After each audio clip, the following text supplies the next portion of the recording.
Installing a 2-screw swivel stud is an easy job, and it adds a classic touch to any rifle. Let's take a look at how this is done.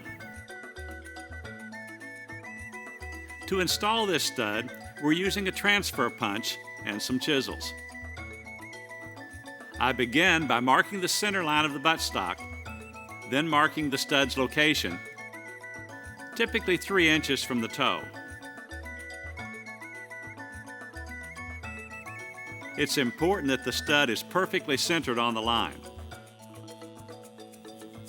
Now, using the transfer punch, I mark the location of the first screw hole and drill it out with a hand drill.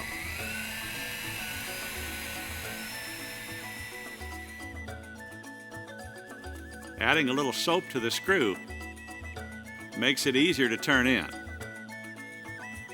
After centering the stud on the line, I can mark the location of the second hole and drill it out as well. Again, I soap the screw and turn it in. An X-Acto knife is used to trace around the stud, marking the edges of the inlet. After removing the stud from the stock, a selection of chisels are used to inlet the stud.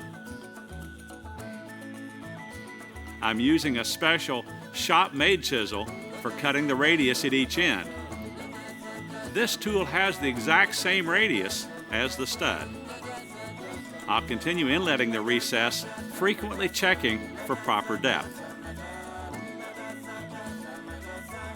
A scribe is just the ticket for pulling the stud from the stock without damaging the inletting. The stud has a slight taper or draft, so I'll just need to carefully relieve the sides of the inletting to allow the stud to seat completely.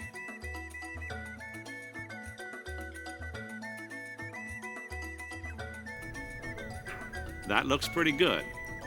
All that's left is to tap in the stud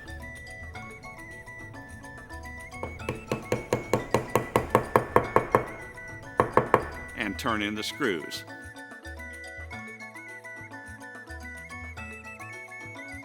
A classic 2-screw swivel stud. Nearly perfect.